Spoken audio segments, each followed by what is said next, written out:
El mensaje llegó a las 11:42 p.m.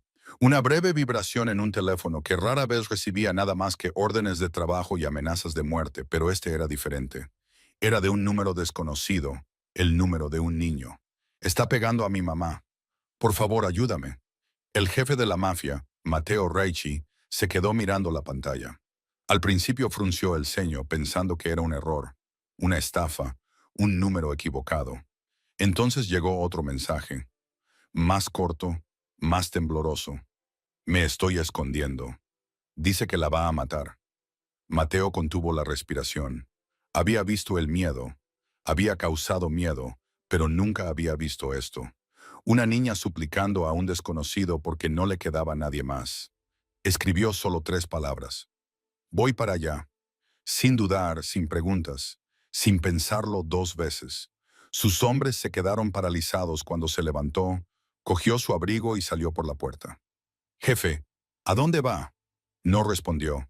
No necesitaba hacerlo porque algo en las palabras de esa niña, esa desesperación temblorosa, tocó una parte de él que creía muerta hacía años. Mientras su coche recorría las calles a toda velocidad, apareció otro mensaje. Oigo pasos. Por favor, date prisa. Mateo apretó el volante. Su pulso se aceleró. Las luces se difuminaban a su paso.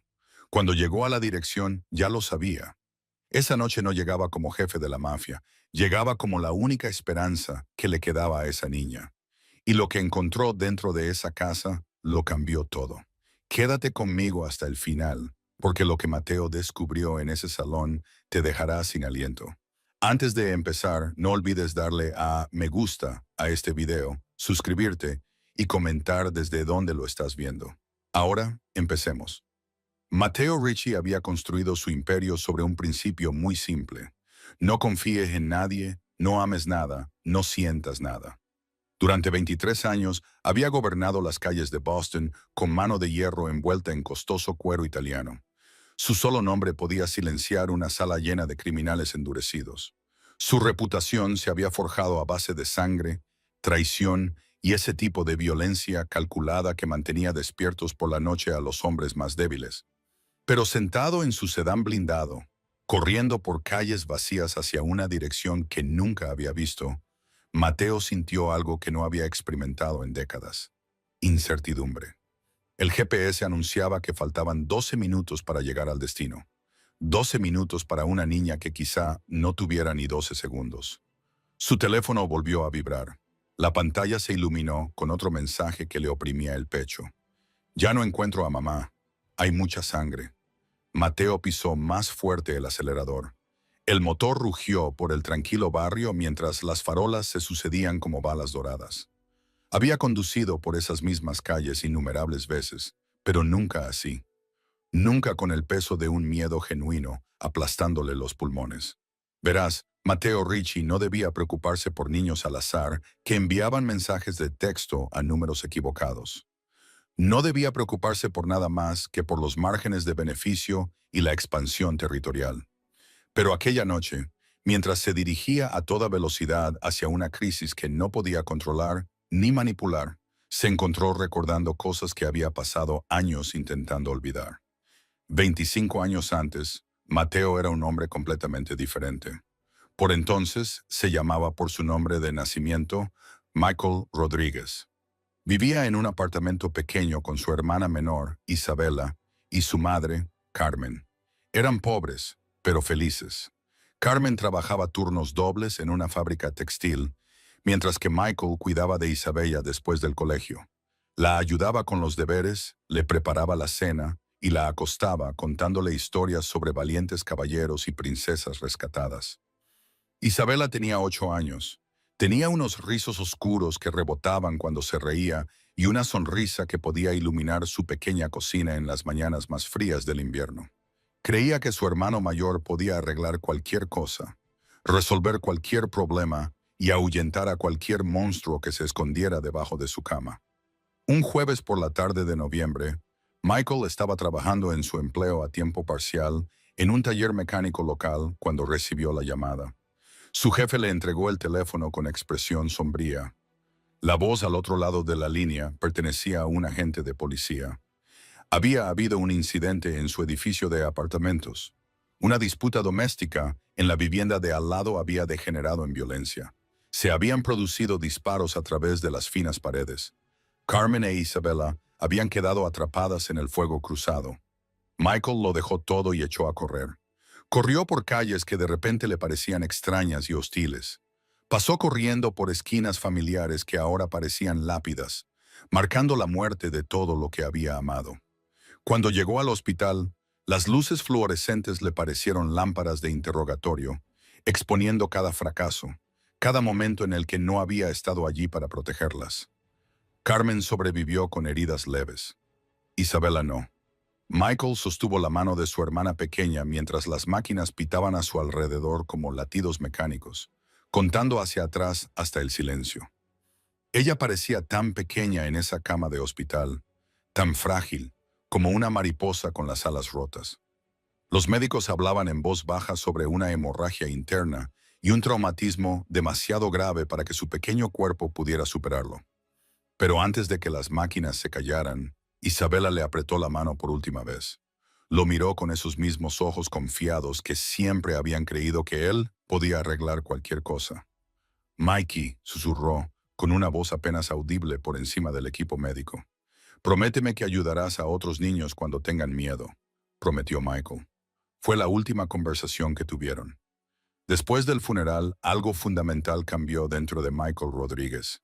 La parte de él que creía en la justicia, en la equidad, en la posibilidad de que las personas buenas pudieran vivir vidas seguras murió con Isabela. Lo que surgió de ese dolor fue más frío, más duro, más calculador. Se dio cuenta de que la policía no podía proteger a su familia. La ley no pudo salvar a su hermana. El sistema había fallado a todos sus seres queridos. Así que Michael decidió convertirse en el sistema. Empezó poco a poco, llevando las cuentas de los corredores de apuestas locales. Aprendió cómo funcionaba realmente el poder en su barrio, quién controlaba qué, dónde se tomaban las decisiones importantes. En 5 años, pasó de ser un hermano afligido a un temido ejecutor. En 10 años controlaba 3 manzanas de la ciudad. En 15 años era dueño de la mitad de la costa. Y en algún momento del camino, Michael Rodríguez desapareció por completo. Lo que quedó fue Mateo Ricci, un hombre que había construido muros tan gruesos alrededor de su corazón que nada podía penetrarlos. Un hombre que se había convencido a sí mismo de que preocuparse por alguien era un lujo que no podía permitirse hasta esa noche. El GPS anunció que faltaban 5 minutos para llegar al destino. Los nudillos de Mateo estaban blancos contra el volante. Llegó otro mensaje. Este era diferente, más débil. Creo que me voy a dormir. Estoy muy cansada. Ese mensaje golpeó a Mateo como un golpe físico. Reconoció el tono inmediatamente. Lo había oído antes en la voz de su hermana durante aquellas últimas horas. Era el sonido de alguien que se rendía, del cuerpo de una niña que se apagaba por el trauma y el miedo. No, dijo en voz alta al coche vacío. Esta noche no. Otra vez no. Mateo cogió cogió el teléfono y escribió rápidamente mientras conducía con una mano. Mantente despierta. Háblame. ¿Cómo te llamas? La respuesta llegó lentamente. Emma, me llamo Emma. Emma, yo me llamo Matt. Ya casi he llegado. Tienes que mantenerte despierta por mí. ¿Puedes hacerlo? Lo intentaré. Buena chica. Háblame de tu mamá. ¿Cómo se llama? Sarah Peterson. Hace las mejores galletas con trocitos de chocolate. Me lee cuentos todas las noches. Mateo sintió que algo se rompía dentro de su pecho. Esta niña, escondida por el terror, hablaba de cuentos antes de dormir y galletas. Hablaba del tipo de vida normal y hermosa que Isabela nunca pudo terminar de vivir. El GPS anunció que faltaba 1 minuto para llegar al destino. Mateo pudo ver la dirección. Ahora era una pequeña casa de 2 pisos con la luz del porche rota y los setos crecidos. La mayoría de las ventanas estaban a oscuras, pero podía ver movimientos parpadeantes en el interior. Sombras bailando contra las cortinas corridas. Aparcó al otro lado de la calle y estudió la escena. No había coches de policía, ni ambulancias, ni vecinos asomándose a las ventanas. Lo que fuera que estuviera pasando dentro de esa casa estaba sucediendo en completo aislamiento. Emma y su madre se enfrentaban solas a esta pesadilla. Mateo revisó su arma, se ajustó la chaqueta y salió del coche. El aire nocturno era fresco y tranquilo. Podía oír sonidos amortiguados que provenían del interior de la casa, gritos, algo rompiéndose, la voz de una mujer suplicando. Su teléfono vibró una vez más. El mensaje de Emma le heló la sangre. Me ha encontrado. Mateo se acercó a la casa como un depredador acechando a su presa. Pero esa noche, los papeles se habían invertido. Esta noche, estaba cazando algo mucho más peligroso que miembros de bandas rivales o políticos corruptos. Estaba cazando a un monstruo que hacía daño a los niños. La puerta principal estaba ligeramente entreabierta, sin revelar nada más que oscuridad al otro lado. Mateo podía oír al agresor de Emma moviéndose por la casa, sus pesados pasos resonando contra los suelos de madera como truenos en el silencio. Una voz de hombre, arrastrada por el alcohol y la rabia, gritaba amenazas que hicieron que Mateo apretara los dientes. «¡Sal, mocoso! ¿Crees que puedes esconderte de mí para siempre?» El teléfono de Mateo vibró. Emma había enviado un último mensaje. Solo 2 palabras que casi lo hicieron caer de rodillas. «Ayuda, mamá». Se deslizó por la puerta principal sin hacer ruido. La casa olía a cerveza rancia, humo de cigarrillo y algo más. Algo metálico que Mateo reconoció de inmediato. Sangre, sangre fresca. La sala de estar era una zona de desastre. Los muebles estaban volcados. Los marcos de fotos estaban destrozados por el suelo. Las fotos familiares estaban rotas y esparcidas como hojas caídas. En medio de todo eso yacía Sarah Peterson, la madre de Emma. Estaba inconsciente, con el pelo rubio enmarañado y manchado de sangre, respirando con dificultad, pero estaba viva. Mateo se arrodilló a su lado y le tomó el pulso con la misma delicadeza con la que había consolado a Isabela. El latido del corazón de Sarah era débil, pero constante. Había recibido una paliza brutal, pero sobreviviría si recibía atención médica pronto. Unos pasos pesados retumbaban en el pasillo. El hombre se estaba acercando al lugar donde Emma se escondía. Mateo podía oírlo abrir puertas de un tirón y maldecir cuando encontraba armarios y baños vacíos. «Sé que estás aquí, pequeña pestilencia. Cuando te encuentre, desearás no haber cogido nunca ese teléfono». Mateo se levantó lentamente. Todos los músculos de su cuerpo se tensaron como un resorte, listos para liberar 23 años de violencia controlada. Esto ya no era un asunto de negocios. No se trataba de territorio, respeto o miedo. Era algo personal que llegaba hasta lo más profundo de su alma y exigía justicia. El agresor apareció al final del pasillo. Era un hombre grande, probablemente de 1,90 patín, con brazos como troncos de árbol y manos manchadas con la sangre de Sarah. Se llamaba Derek Walsh, aunque Mateo aún no lo sabía. Lo que Mateo pudo ver de inmediato fue el tipo de brutalidad cobarde que se cebaba con los indefensos, los vulnerables, los inocentes. Derek se quedó paralizado cuando vio a Mateo de pie en su salón. Por un momento, la confusión se reflejó en su rostro ebrio. No era lo que esperaba encontrar. No era un vecino, ni un policía, ni un ciudadano preocupado que se echaría atrás ante una amenaza. Era algo completamente diferente. «¿Quién demonios eres tú?», balbuceó Derek, tambaleándose ligeramente. «Esto no es asunto tuyo, amigo. Sal de mi casa antes de que te eche». Mateo no dijo nada. Simplemente estudió a Derek con el mismo frío cálculo que había utilizado una vez para evaluar a sus rivales comerciales antes de destruirlos. Catalogó sus debilidades, midió distancias, calculó exactamente cuánta fuerza se necesitaría para neutralizar esta amenaza de forma permanente. «He dicho que te vayas», rugió Derek, tambaleándose hacia adelante con los puños en alto. Mateo se movió como un rayo, golpeando el agua. En un momento, Derek se abalanzaba sobre él. Al siguiente, estaba tumbado de espaldas con la mano de Mateo alrededor de su garganta. La velocidad y la precisión del derribo fueron quirúrgicas, profesionales, aterradoras en su eficacia. «Escucha con mucha atención», dijo Mateo, con una voz apenas superior a un susurro. Voy a hacerte una pregunta, y tu vida depende de que me des la respuesta correcta. ¿Dónde está la niña? Los ojos de Derrick se hincharon mientras luchaba contra el agarre de Mateo. Intentó hablar, pero solo logró emitir sonidos ahogados. Mateo aflojó el agarre lo suficiente como para permitirle hablar. No sé de qué estás hablando, jadeó Derek. Respuesta incorrecta. Mateo volvió a apretar el agarre, esta vez con suficiente presión como para que la visión de Derek comenzara a desvanecerse por los bordes. Déjame reformularlo. Emma Peterson, 8 años, cabello rubio, probablemente escondida en algún lugar de esta casa, mientras tú la aterrorizabas y golpeabas a su madre hasta dejarla inconsciente. ¿Dónde está? La mención del nombre de Emma pareció penetrar en el cerebro empapado de alcohol de Derrick. Su expresión pasó de la confusión a algo parecido al miedo. No miedo a Mateo, todavía no, sino miedo a que su secreto fuera descubierto. Probablemente esté arriba. Jadeó. Mira, tío, todo esto es un malentendido. Sara es mi novia. Tuvimos una pelea. Las cosas se nos fueron de las manos. Pero Emma ni siquiera es mi hija.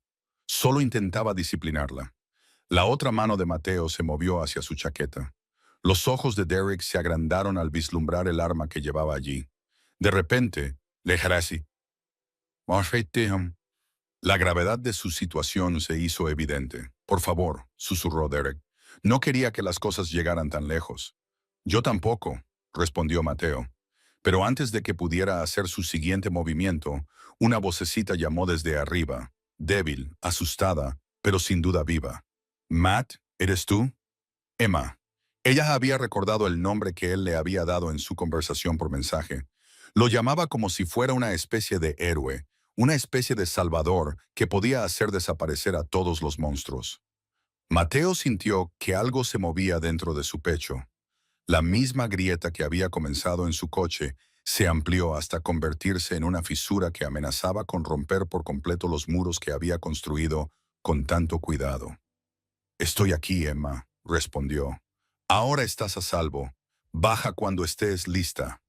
Derrick intentó liberarse del agarre de Mateo, pero era como intentar mover una montaña. No lo entiendes, suplicó. Esa niña no ha dado más que problemas desde que murió su padre. Sara no puede controlarla. Alguien tiene que enseñarle respeto. ¿Respeto? La voz de Mateo transmitía la misma calma mortal que había precedido a algunas de sus decisiones empresariales más violentas. ¿Quieres hablar de respeto? Se inclinó hacia él, con la cara a pocos centímetros de la de Dirk. Déjame hablarte del respeto. El respeto es lo que una niña debe sentir cuando está a salvo en su propia casa. El respeto es lo que una madre debe esperar cuando intenta proteger a su hija. El respeto es lo que deberías haber mostrado antes de decidir aterrorizar a una familia. Se oyeron pasos en las escaleras, ligeros, vacilantes, pero cada vez más cercanos. Emma bajaba para encontrarse con el desconocido que había respondido a su desesperada petición de ayuda. Mateo tomó una decisión que perseguiría a Derek Walsh durante el resto de su considerablemente acortada vida. Levantó al hombre y lo arrastró hacia la cocina, fuera del campo de visión de Emma. Lo que sucediera a continuación determinaría si Derrick viviría para ver otro amanecer, pero no sucedería delante de una niña traumatizada. Emma llamó a Mateo por encima del hombro. Quédate con tu mamá. Voy a llamar a una ambulancia. Ahora todo va a salir bien. Mientras empujaba a Derek hacia la cocina, Mateo vio por primera vez a Emma Peterson. Estaba de pie al pie de las escaleras como un fantasma, con su pequeño cuerpo temblando en un pijama decorado con unicornios de dibujos animados. Tenía el pelo rubio enredado y los ojos muy abiertos por el tipo de terror que ningún niño debería experimentar jamás. Pero estaba viva, respiraba. Lo miraba con la misma expresión de confianza que Isabella había tenido hacía tantos años. Gracias por venir, susurró Emma. Esas 5 palabras casi destruyeron a Mateo por completo, porque en ese momento se dio cuenta de que no se trataba de venganza, justicia o ajustar cuentas. Se trataba de cumplir una promesa que le había hecho a una niña de 8 años moribunda hacía 25 años. Se trataba de ayudar a otros niños cuando tenían miedo. La puerta de la cocina se cerró detrás de ellos y Derek Walsh se encontró cara a cara con un hombre que acababa de recordar lo que se sentía al tener algo que valía la pena proteger. En la cocina, lejos de los inocentes ojos de Emma, Derek Walsh descubrió lo que significaba enfrentarse a un hombre que no tenía nada que perder y todo que proteger. La luz fluorescente del techo parpadeaba como un latido agonizante, proyectando sombras que bailaban sobre el rostro aterrorizado de Derek. Mateo empujó a Derek contra la encimera de la cocina con precisión quirúrgica.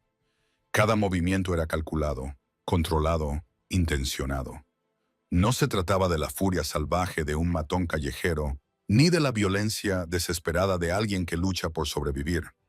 Era la aplicación metódica de la fuerza por parte de un hombre que había perfeccionado el arte de hacer desaparecer a la gente.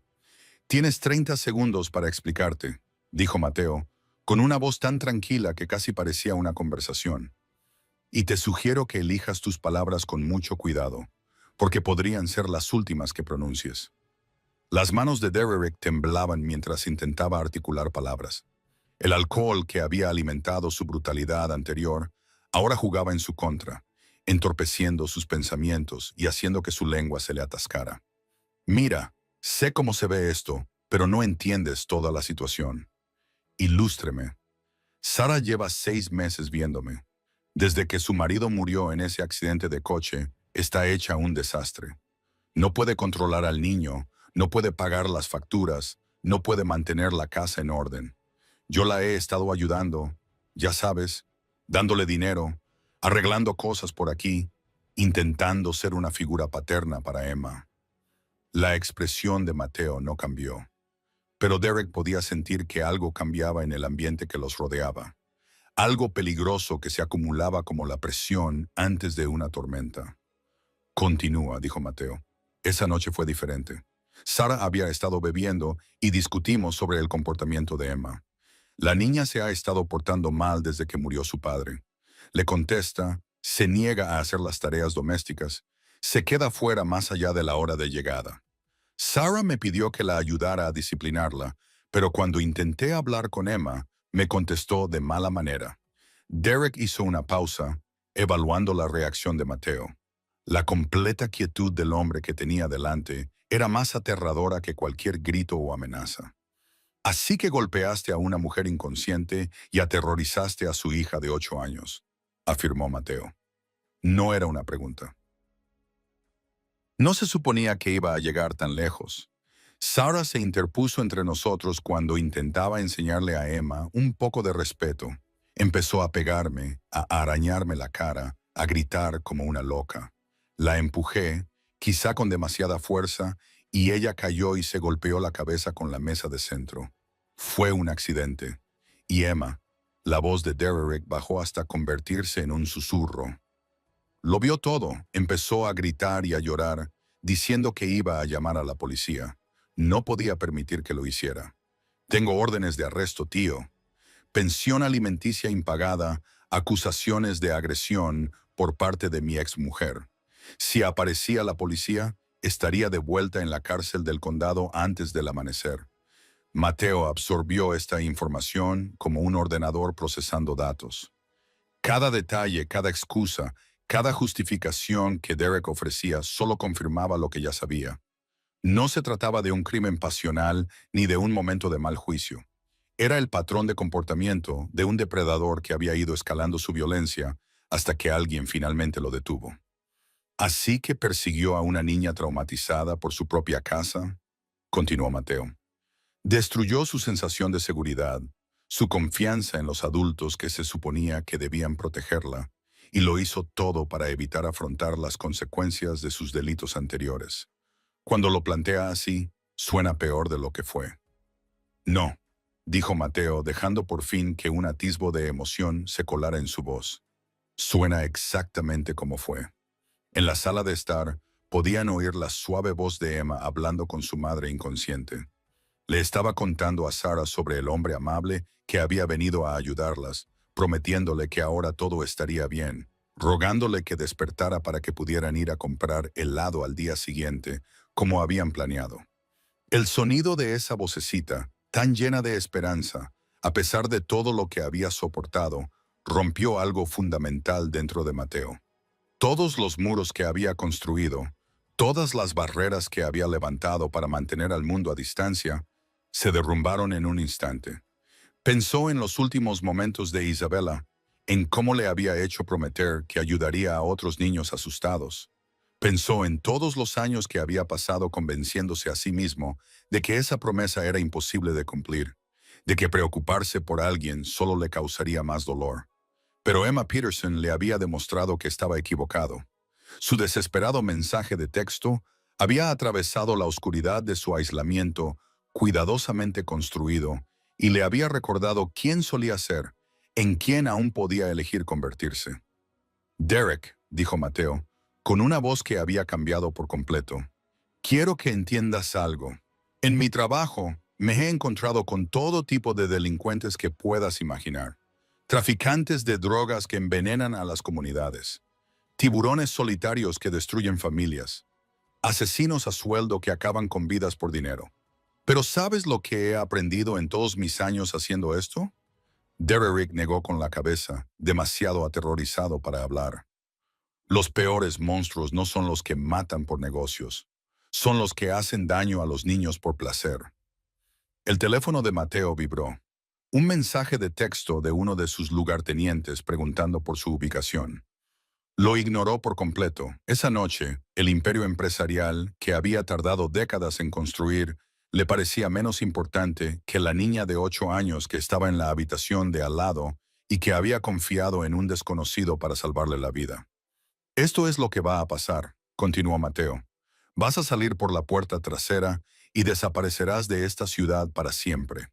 No volverás a ponerte en contacto con Sarah Peterson. No volverás a acercarte a menos de 10 millas de Emma Peterson. Vas a buscar un nuevo lugar donde vivir, un nuevo trabajo, tal vez incluso un nuevo nombre, si eres inteligente.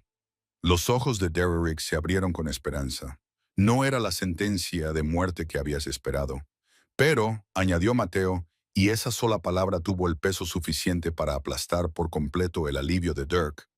Si alguna vez me entero de que le pones las manos encima a otra mujer o a otro niño, si tu nombre aparece en mi escritorio en relación con cualquier tipo de violencia doméstica, si tan solo levantas la voz a alguien más débil que tú, te encontraré. Mateo se inclinó hacia él y bajó la voz hasta un nivel apenas audible. Y cuando te encuentre Derek Walsh, lo que te hará que esta noche parezca una conversación amistosa entre amigos. ¿Nos entendemos? Derek asintió frenéticamente, con el sudor golpeándole la frente a pesar del aire fresco de la noche. Bien. Ahora desaparece de mi vista antes de que cambie de opinión y no te deje salir de aquí. Derek se apresuró hacia la puerta trasera, con las manos temblando tanto que apenas podía girar el pomo. Cuando salió a la oscuridad, Mateo le lanzó una última advertencia. Derek, el reloj empieza a correr ahora. Tienes 24 horas para salir de esta ciudad. Si dentro de 25 horas sigues aquí, nuestra conversación continuará de forma permanente. La puerta se cerró de golpe, dejando a Mateo solo en la cocina con el peso de su decisión. Había dejado vivir a Derek, pero no por piedad. Lo había dejado vivir porque matarlo habría sido la solución fácil, la solución de siempre. Esta noche requería algo diferente. Esta noche requería el tipo de justicia que daba segundas oportunidades al tiempo que dejaba claras las consecuencias. Mateo sacó su teléfono y marcó un número que se sabía de memoria. La doctora Elizabeth Chen respondió al segundo tono a pesar de la hora tardía. Mateo, ¿qué pasa? Necesito un favor, Elizabeth. Una mujer llamada Sarah Peterson, inconsciente por un traumatismo craneal, probablemente una conmoción cerebral. Necesita atención médica inmediata, pero sin preguntas, sin denuncias policiales. ¿Dónde estás? Mateo le dio la dirección. La doctora Chen había sido su médico personal durante 15 años y entendía las reglas tácitas de su acuerdo. Trataba sus lesiones, las de sus hombres y ocasionalmente las de personas que necesitaban ayuda, pero no podían permitirse involucrar a las fuerzas del orden. Estaré allí en 20 minutos, dijo. ¿Tiene esto que ver con el trabajo? No, respondió Mateo, sorprendiéndose a sí mismo con la honestidad de esa respuesta. Es algo personal. Después de terminar la llamada, Mateo volvió a la sala de estar, donde Emma estaba sentada junto a su madre, sosteniendo la mano de Sara y susurrándole palabras de ánimo. La visión de su pequeña figura manteniendo una compostura tan valiente ante un trauma inimaginable le recordó tan poderosamente a Isabella que tuvo que apoyarse en el marco de la puerta para no caer. Emma levantó la vista cuando él se acercó. Tenía los ojos rojos de llorar, pero también había algo más en ellos. Alivio, gratitud, confianza. ¿Se ha ido?, preguntó en voz baja. Se ha ido, confirmó Mateo. No va a volver. ¿Mamá se pondrá bien? Mateo se arrodilló junto a Emma, poniéndose a la altura de sus ojos, tal y como había hecho con Isabela tantos años atrás. He llamado a una doctora muy buena. Ella cuidará de tu mamá y se asegurará de que se recupere. Emma asintió con la cabeza, aceptando esta promesa con la fe sencilla que los niños poseen antes de que el mundo les enseñe a dudar. Matt, dijo ella, utilizando el nombre que él le había dado durante su conversación por mensaje. ¿Por qué has venido a ayudarnos? Ni siquiera nos conoces. La pregunta le golpeó como un golpe físico. ¿Cómo podía explicarle a una niña de 8 años que su mensaje desesperado había atravesado décadas de dolor enterrado y había despertado partes de su alma que creía muertas para siempre? ¿Cómo podía decirle que ayudarla era en realidad cumplir una promesa que le había hecho a otra niña que no había vivido para ver su 9º cumpleaños? ¿Por qué, dijo finalmente, alguien muy importante me hizo prometer una vez que ayudaría a los niños cuando tuvieran miedo? ¿Quién era? Mi hermana. Se llamaba Isabela. Emma pareció considerarlo seriamente. Era simpática. Era la persona más simpática que he conocido nunca. ¿Dónde está ahora? Mateo sintió que las lágrimas le brotaban por primera vez en 25 años. Está en el cielo, pero creo que te habría caído muy bien. Emma extendió la mano y le cogió la suya con el mismo gesto de confianza que Isabela había utilizado durante aquellos últimos momentos en el hospital. El contacto provocó una onda expansiva en las defensas emocionales cuidadosamente controladas de Mateo. Me alegro de que hayas cumplido la promesa que le hiciste, dijo Emma con sencillez. En ese momento, Mateo se dio cuenta de que todo en su vida le había llevado hasta ese punto. Toda la violencia, todo el poder, todo el miedo que había acumulado a lo largo de los años de repente parecían una preparación para algo más grande. Había construido un imperio de oscuridad. Pero esa noche, ese imperio había servido a la luz. Las luces de los coches barrían las ventanas delanteras. La doctora Chen había llegado con su equipo médico y su discreción intacta. Pronto Sara recibiría los cuidados que necesitaba y Emma recuperaría a su madre.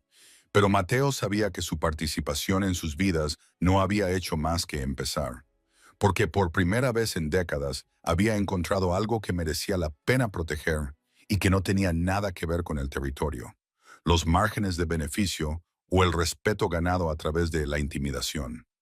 Había encontrado una familia que lo necesitaba, y quizás lo más importante, había encontrado el camino de vuelta a la promesa que le había hecho a Isabela hacía tantos años.